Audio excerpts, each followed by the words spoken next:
우리 하나님 말씀은 누가복음 제14장 25절부터 마지막 절까지 말씀입니다. 신약성경 120페이지입니다. 누가복음 14장 25절부터 한 말씀씩 저와 여러분이 교독하겠습니다. 수많은 무리와 함께 갈새 예수께서 돌이키사 이르시되 무릇 내게 오는 자가 자기 부모와 처자와 형제와 자매와 더욱이 자기 목숨까지 미워하지 아니하면 능히 내 제자가 되지 못하고 누구든지 자기 십자가를 지고 나를 따르지 않는 자도 능히 내 제자가 되지 못하리라. 너희 중에 누가 망대를 세우고자 할진대 자기의 가진 것이 준공하기까지에 족할는지 먼저 앉아 그 비용을 계산하지 아니하겠느냐. 그렇게 아니하여 그 기초만 쌓고 능히 이루지 못하면 보는 자가 다 비웃어 이르되 이 사람이 공사를 시작하고 능히 이루지 못하였다 하리라. 또 어떤 임금이 다른 임금과 싸우러 갈 때에 먼저 앉아 1만 명으로서 저 2만 명을 거느리고 오는 자를 대적할 수 있을까 헤아리지 아니하겠느냐. 만일 못할 터이면 그가 아직 멀리 있을 때에 사신을 보내어 화친을 청할지니라. 이와 같이 너희 중의 누구든지 자기의 모든 소유를 버리지 아니하면 능히 내 제자가 되지 못하리라. 소금이 좋은 것이나 소금도 만일 그 맛을 잃으면 무엇으로 짜게 하리요. 땅에도 그름에도 쓸데없어 내버리느니라. 함께 읽겠습니다. 들을 귀가 있는 자는 들을지어다 하시니라.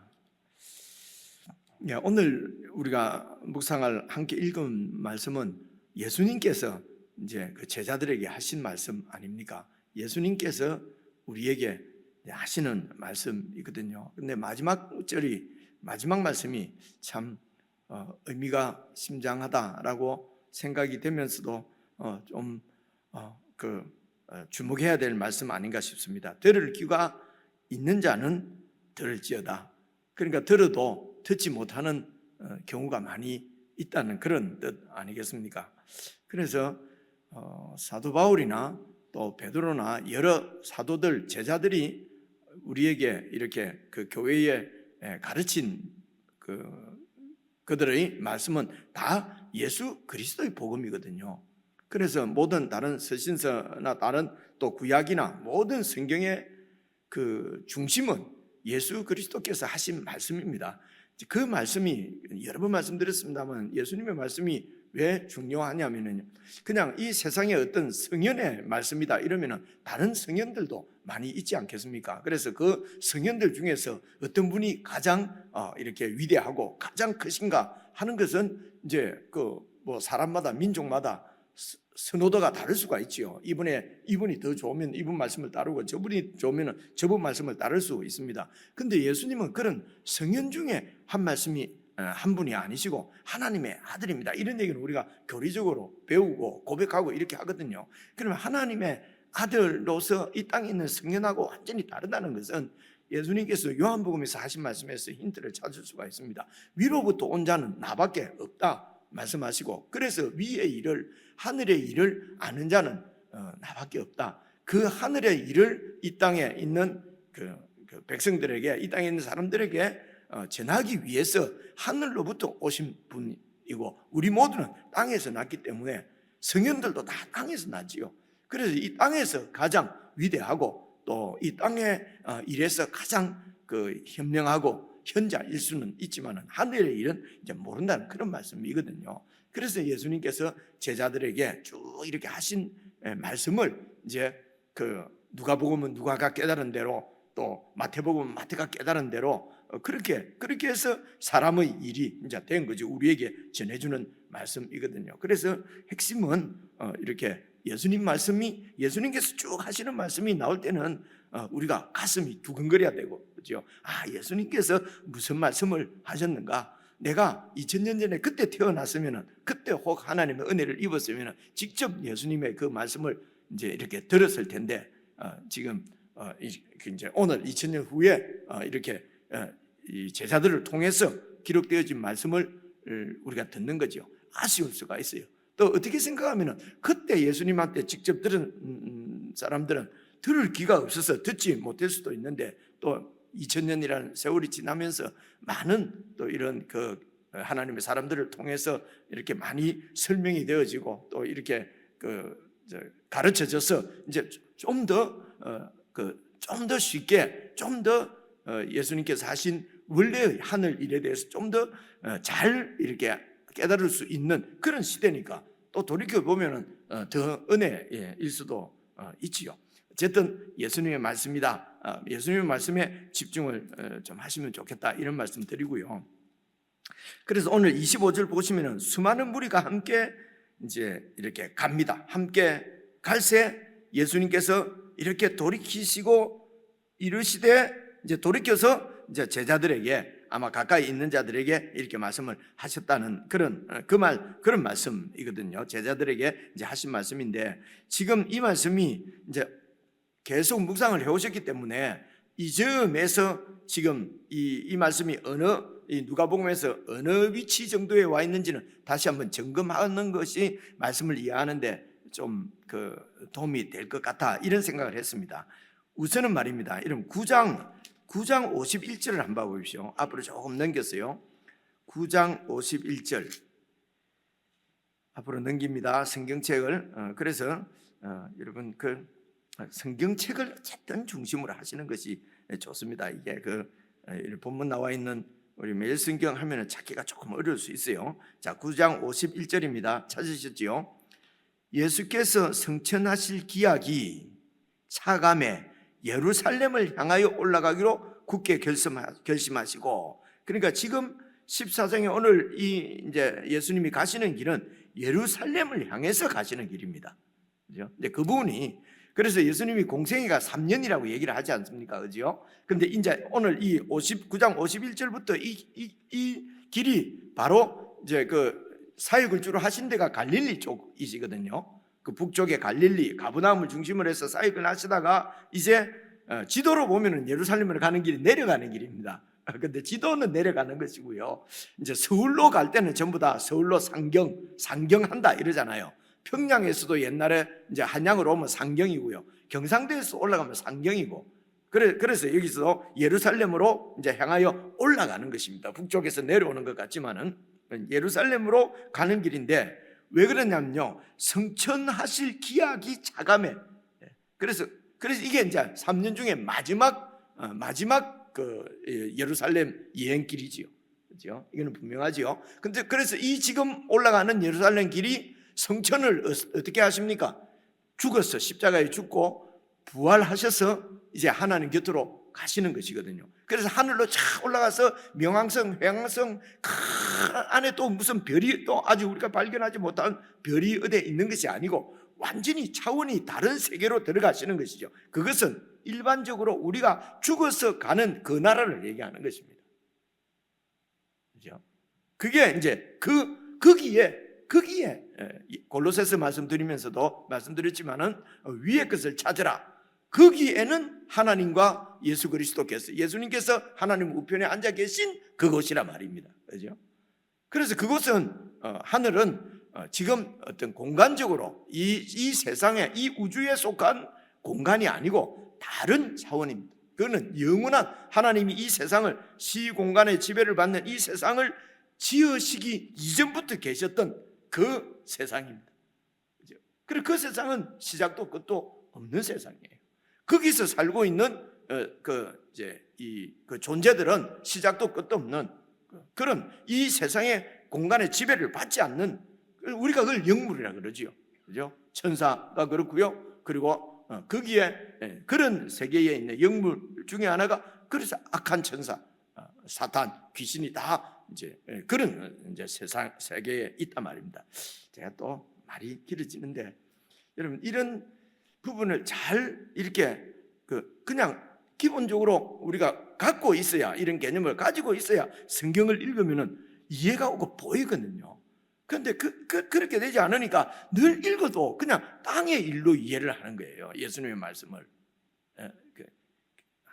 죄송합니다. 제가 이렇게 너무 자꾸 이렇게 답답해하면 안 되는데 자꾸 그러는데요. 그래서 지금 성천하실, 그래서 이제는 하늘로부터 오셔가지고 하늘로 다시 돌아가실 때가 다 됐다는 것입니다. 그 말은 뭡니까? 하나님께서 목적하신 바가 있는데 그 목적하신 것을 아브라함에게 이렇게 언약으로 주셨거든요. 그래서 아브라함 후손으로 오신 예수님이 하나님께서 목적하신 그 일을, 언약하신 일을 이루실, 성취하실 때가 다 됐다는 것입니다. 그래서 예수님이 지금 예루살렘으로 올라가는 길의, 우리가 이 땅에 있는 우리가 볼 때는 예루살렘에 올라가는 길은 그 십자가의 길입니다. 십자가에서 죽으시기 위해서 가시는 거거든요. 예수님이 죽는구나, 너무 안타깝다, 죄도 없이 죽네. 이것도 물론 포함이 됩니다. 죄도 없이 죽네, 이 말은 무슨 말입니까? 죄가 없는데 죄 있는 인간들이 죽였다는 얘기지 않습니까? 그만큼 인간의 악함과 독함을 보여주는 거예요. 그 예수님을 죽인 사람들이 누구냐면요, 아주 하나님을 천년 동안 섬겨오면서 이렇게 하나님을 잘 섬겼다고 했던 그 유대 종교 지도자들이 죽이는 거거든요. 이게 인간의 악이라는 것입니다. 예수님이 십자가에 죽지 않으시면 인간의 악은 다 덮어놓고 가는 거죠. 그런 악을 갖고 있으면서도 거룩한 척, 아주 사랑이 많은 척. 그런데 예수님이 내 기득권에 도전을 하잖아요. 그러면 예수까지도 죽일 수 있는 존재가 인간이라는 거예요. 그래서 예수님께서 십자가에 죽으신 것으로 끝나지 않고 부활하셔서 죽음의 권세를, 사람들이 다 이렇게 악하게 되는 것은 죽음에 대한 두려움 때문에 그렇거든요. 그래서 그 죽음의 두려움을, 예수를 진실로 믿는 자는 그 죽음의 권세를 깨뜨린 예수님을 통해서 죽음을 두려워하지 않게 되면은, 그러면 이제 이 땅에서 차원이 다른 삶을 살 수가 있는 거죠. 어쨌든 다시 부활하셔서 하나님이 이 땅에 이루시고자 하시는 그 아브라함에게 언약했던 그 언약을 성취하시는 것입니다. 예수님이. 그래서 부활하셔서 그 나라를 이 땅에, 그러니까 하나님의 뜻을 완전히 다 이루시고 미션을 완성하신 거죠. 십자가에서 죽으시고 죽으시는 것이 미션의 완성입니다. 죽은 예수님을 살리신 분은 하나님이십니다. 여러분 성경을 읽어보시면 예수님이 죽고 그다음 나는 살아나고 이런 게 아니에요. 성경을 읽어보시면요, 죽은 예수를 하나님께서 살리십니다. 예수님은 죽어서 하나님이 안 살리시면 그들은 죽는 것입니다. 어폐가 있죠. 많은 어폐가 있는데 그 어폐가 있다는 말은 우리가 갖고 있는 교리 때문에 어폐가 있는 거예요. 사람으로 오셨습니다. 그리고 죽었습니다. 죽으신 것은 하나님의 뜻에 온전히 순종해서 하나님의 미션을 완성한 것을 다 순종해서 다 이루신 것입니다. 그 예수님을 하나님께서 다시 살리셔서 이제는 이 땅과 땅 밑에와 하늘 위에, 이 말은 이제 다른 영원한 그 나라에서도 왕이실 뿐만 아니라 이 땅에서도, 땅 밑에는 뭐겠습니까? 땅 밑에 가면 지금 여기서 탁 내려가면은 어디가 나오겠습니까? 미국 어디쯤 나올란지, 캐나다 어디쯤 나올란지 잘 모르겠어요. 그 땅이 아니죠, 그죠?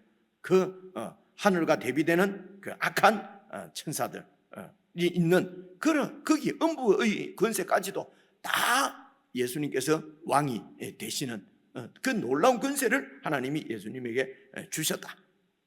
이게 사도들이 사도행전 1장, 2장, 3장 보면 다 베드로가 전하는 내용이다, 이런 내용이거든요.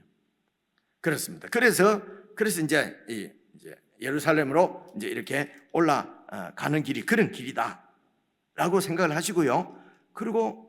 그래서 여러분 13장쯤 가시면은요,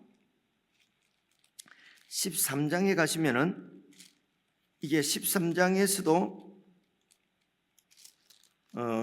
이게 어디쯤 가시냐면요, 우리가 지금 14장 읽었죠. 13장 22절 정도 한번 보십시다. 22절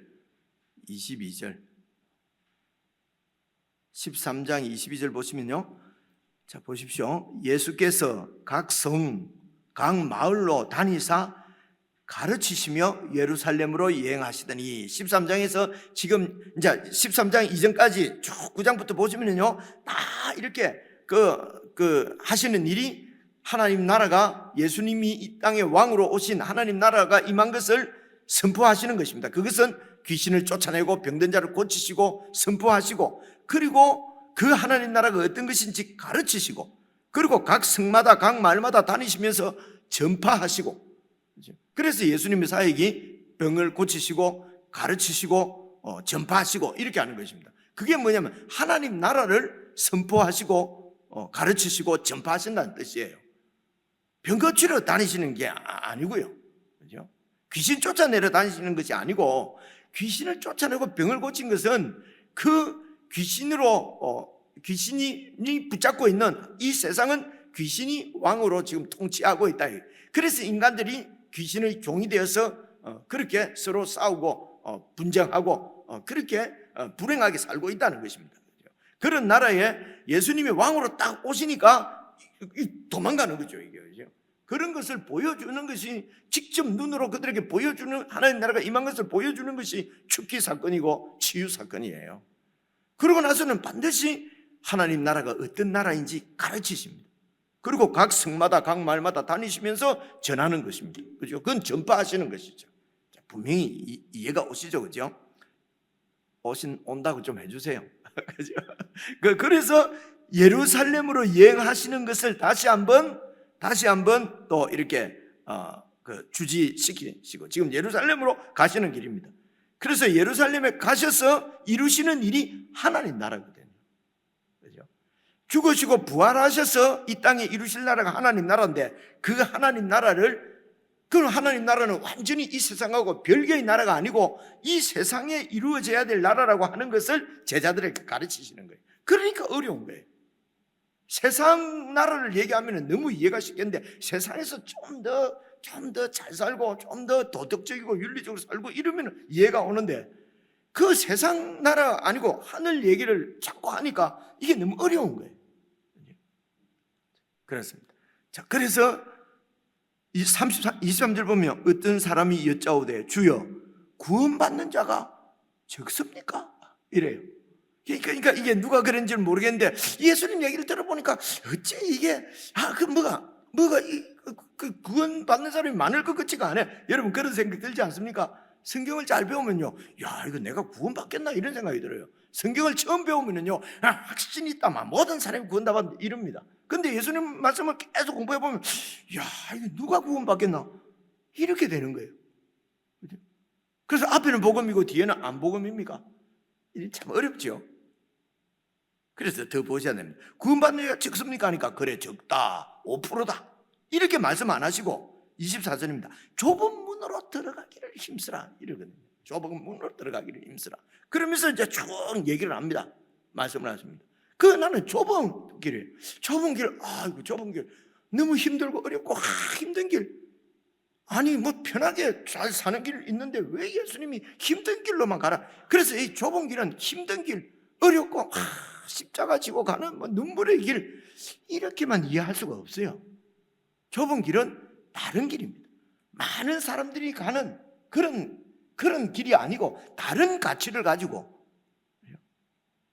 많은 다른 세상 사람들이 많이 가지 않는 길이라는 거예요. 그 길은 예수님께서 제시하시는 길이에요. 근데 많은 사람들이 그 예수님이 제시하는 길을 따르지 않는다는 겁니다. 그래서 좁은 길로 가야 된다는 것입니다. 그래서 예수님이 제시하는 길로 가지도 않으면서 우리는 천국 백성이다, 천국 간다, 하늘나라 간다 라고 하는 사람들이 많았다는 것입니다. 28절 한번 봐보세요. 28절 13장 28절 너희가 아브라함과 이삭과 야곱과 및 모든 선지자는 하나님 나라에 있고 오직 너희는 밖에 쫓겨난 것을 볼 때에 거기서 슬피 울며 이를 갈리라. 그래서 이 사람들은 이방인들이 아니에요. 이방인들이 아니고 하나님을 잘 믿는다고는 지금 그 사람들이에요. 그 바리새인들, 율법학자들이죠. 그리고 제사장들을 얘기하는 거예요. 29절 보십시오. 사람들이, 이 이제 유대인일 수 있어요. 사람들이 동서남북 또 유대 종교 지도자들이 완전히 죄인 취급하는 그런 그 당시 유대인들 중에 하층민들, 율법을 잘 모르고 율법 밖에 소외되어 있는 그런 병자들, 나병 환자들, 혈류병 환자들, 이런 사람들은 완전히 부정하다고, 죄인이다고, 천벌이다 이래가지고 성전에 와서 예배도 못 드렸어요. 그죠? 그리고 세리들, 장녀들, 그죠? 그래서 너희들이 동서남북으로 와서 하나님 나라의 잔치에 참여하리니 보라, 나중된 자로서 먼저 될 자도 있고 먼저 된 자로서 나중될 자도 있다. 이 말씀도, 이 설명 다 하려고 하니까 지금 그런데 이 말씀도 이게 그냥 예수 믿었는데, 뒤에 믿었는데 먼저 믿고, 물론 그럴 수도 있어요. 그럴 수도 있는데 내용은 어떤 내용인지는 전체를 잘 보셔야 합니다. 이 유대인들은 먼저 하나님의 약속을 받은 자들이에요. 그런데도 그 약속대로 하나님이 메시아를 보내셨는데 메시아를 거부해요. 그런데 그런 약속과 아무런 관계없이 지 마음대로 살던 이방인들이 예수님을 메시아로 받아요. 먼저 된 유대인은 뒤에 되고, 나중된 이방인들이 먼저 하나님 나라의 복을 누린다, 이런 말씀이에요.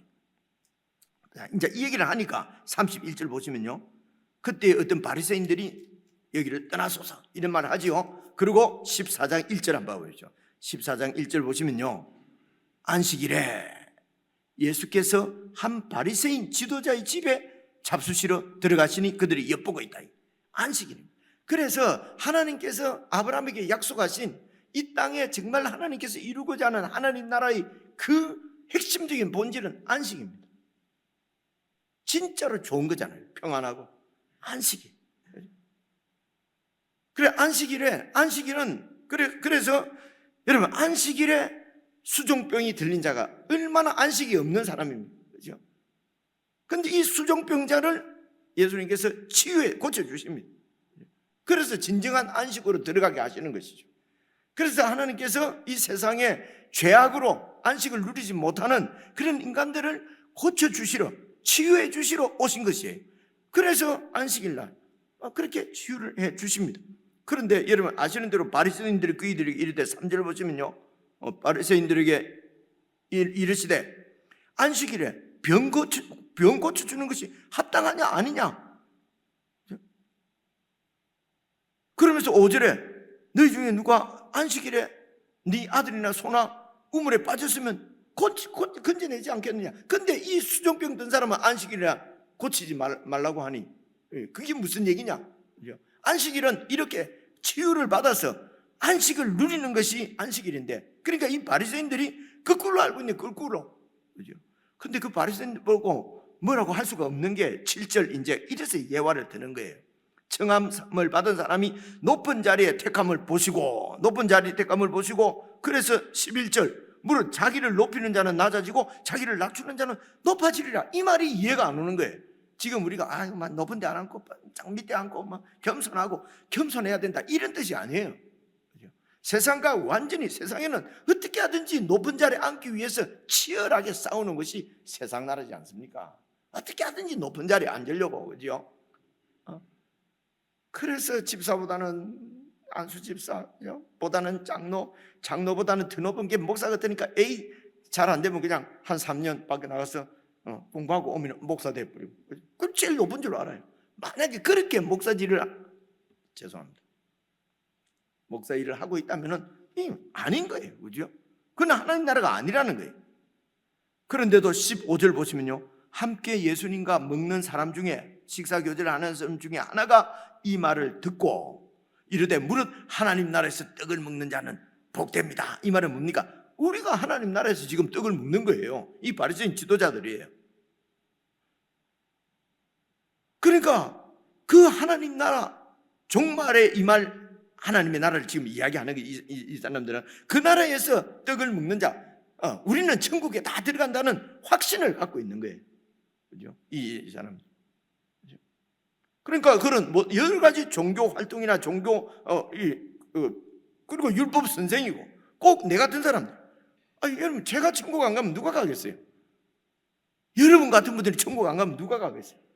확실하게 간다고 믿는 거죠. 그죠? 이 얘기를 듣고 예수님께서 하신 비유가 이게 여러분, 그 어떤 천국의 왕이 초대장을 보냈다는 거예요. 그러니까 여러분 그 수치, 이런 그 당시에 이제 그러니까 그 격에 맞는 사람들을 이렇게 초청을 하는 거죠. 그래 초청을 다 왕이 초청을 했다는 거예요. 어떤 사람이, 여기는 어떤 사람이라고 되어 있는데요. 어쨌든 많은 사람들을 초청해서 잔치를 베풀 수 있는 사람이니까 지위가 높은 사람 아니겠습니까? 어제 말씀입니다. 16절. 어떤 사람이 잔치를 베풀고 많은 사람을 청했는데 잔치할 그 시간에 그 청하였던 자들에게 종들을 보내서 이제 다 준비되었으니 다 이제 잔치에 오십시오. 그때는 참 친절했죠. 미리 초대장 보내고 당일 되면 또 이렇게 또 오시라고 연락을 하는데, 근데 뭐라고 그럽니까? 18절. 다 일치하게 사양하여 한 사람은 이르되 나는 밭을 샀으니 아무래도 밭에 일을 해야 됩니다. 밭을 지금 사놨기 때문에. 그래서 잔치에 못 가겠다는 거예요. 그 또 어떤 사람은 나 지금 소 5겨리를 쌓아두어서 시험을 해봐야 돼. 이 소가 진짜 이 일을 잘하는가. 그죠? 그리고 20절에 보니까 또 한 사람이 난 장가 들었으니까 이제 가정부터 좀 꾸려야 되지 않겠습니까? 하면서 잔치에도 못 오겠다는 거예요. 그러니까 잔치를 할 수가 없잖아요. 그리고 이게 초대를 했는데 거절을 당했잖아요. 이는 완전히 그 주인을, 잔치를 초대한 주인을 이거는 무시하고 경멸하는 거예요. 수치죠. 그 존중과 수치의 문화가 있던 그런 시대였거든요. 그래서 이 잔치를 그냥 파해버리는 것이 아니고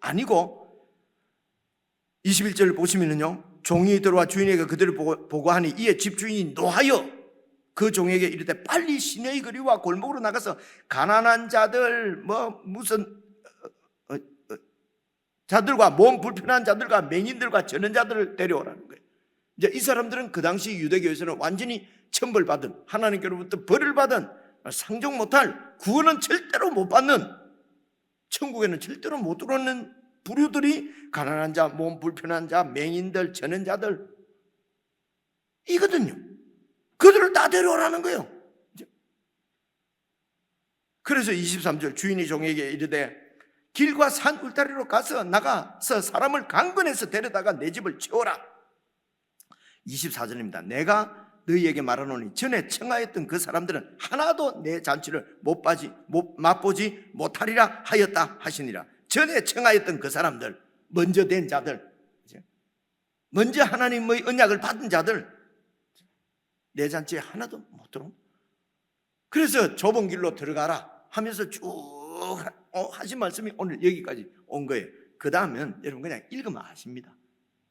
시간이 6시간 돼버려서 그래도 같이 한번 읽어볼게요. 이제 어떤 내용인가.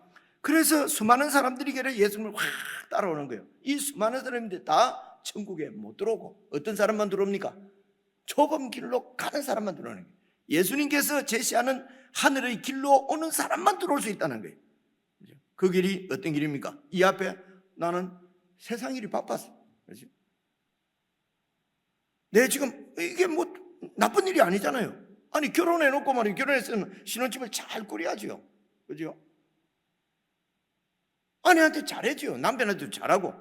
결혼했는데도 말이지 뭐 예배당에 가고 맨날 교회 목사 시중이나 들고 그러면 그 같이 살겠어요. 그죠?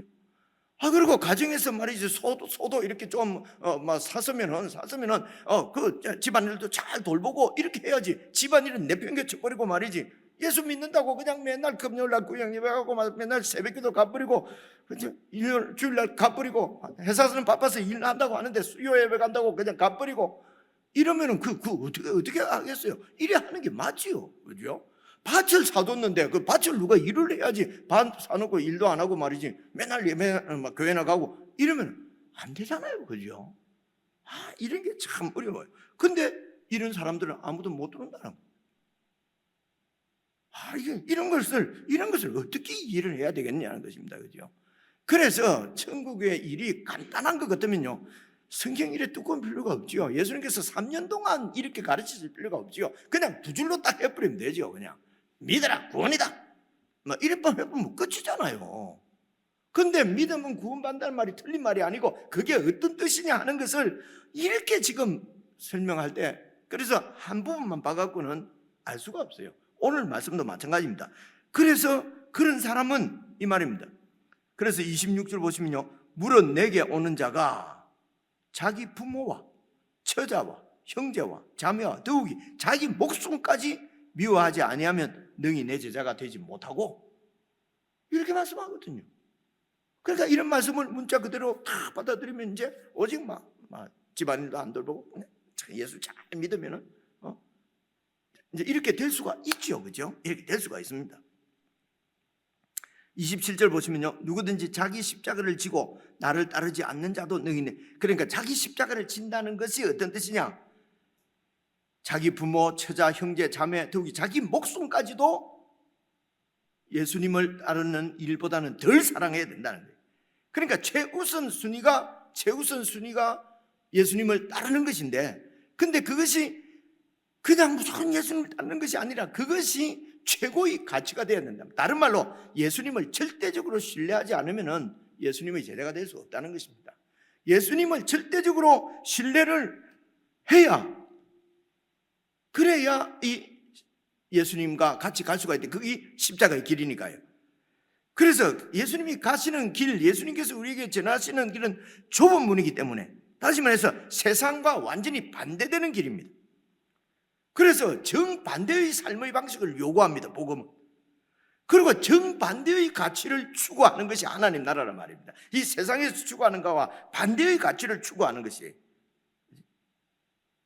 그래서 이렇게 예수님을 따르려고 하면은 예수님을 철저하게, 절대적으로 믿고 그분을 사랑하고 그분께 충성하지 않으면은 이 좁은 길을 갈 수가 없는 것입니다. 그런데 이 길만이 참으로 이것이 안식의 길이고 참 사랑의 길이고, 그래서 이런 경쟁사회, 서로 살기 위해서, 높아지기 위해서 죽이고 두려움 때문에 다른 사람을 죽여야 되는 이런 세상에서는 진정한 사랑은 없다는 것입니다. 진정한 평화도 없고, 안 그렇습니까? 그죠? 사랑 다 내 밑에 있을 때는 사랑하다가 치고 올라오면 밟아버립니다. 그죠? 제가 처음에 가나다 가니까요, 그 사람들은 여기 사람하고는 우리하고는 달라요. 얼마나 인자하고 사랑이 많고 그런지 몰라요. 그런 줄 알았어요. 그죠? 근데 그거는요, 어렵고 멋있게 생겼는데, 짭짭하고 노릇킹킹한 사람이 와갖고 말도 못하고 으물으물하니까 불쌍해서 도와준 거예요. 근데 똑똑해갖고요, 이제 우리 자녀들이 커갖고요, 쫙 올라가잖아요. 싹 잘라버립니다. 못 올라오게 만듭니다. 가서 살아보면 알아요. 이제 이런 거란 말이에요. 진정한 사랑. 부모들이 애 막 사랑한다고 하는데 그 진짜 애를 사랑하는 건지 아닌지 잘 보시면요, 우리가 다 부모 해봤잖아요. 아닐 경우가 많아요. 그냥 그러니까 여자 애들이 만나서 남자가 당신 사랑해요 하면은 내가 갖고 싶어요 이 말이에요. 그죠? 내가 소유하고 싶다는 거지. 그래서 소유하면은 그다음부터는 이런 얘기 많이 듣잖아요. 그래서 예수님 안에서 예수님의 이 길이 진짜 사랑이 있는 길이고, 진짜 가족을 사랑할 수 있고, 진짜 자녀를 사랑할 수 있고, 진짜 이웃을 사랑할 수 있는 길이 지금 예수님이 가시는 이 길인데, 이게 세상하고는 완전히 반대되는 길이고, 반대의 가치를 추구하는, 반대의 삶을 요구하는 것이 바로 이 복음이라는 것입니다. 그래서 어렵다는 것입니다. 그런데 예수님만 절대적으로 신뢰하고 믿고 따르면 어려운 길이 아니라는 겁니다. 그래서 좁은 길이 시련이고 고난의 길일 수 있지만은 아닐 수도 있다는 거예요. 근데 우리는 십자가의 길, 아이고 십자가. 그래서 저 왼수 같은 남편도 십자가고, 저 배기시는 시어머니도 십자가고, 저 무슨 고부간의 갈등이니 뭐니 어쩌고 저쩌고 이래가지고, 그죠? 얼마나 그래도 참는 것이 십자가의 길이다 일 수도 있고 아닐 수도 있어요. 그냥 자기가 만들어낸 하나님, 예수님을 믿지 않으니까 자기가 만들어내는 고난일 수도 있어요. 그런 거는 십자가하고는 아무런 관계도 없는데 십자가 하거든요.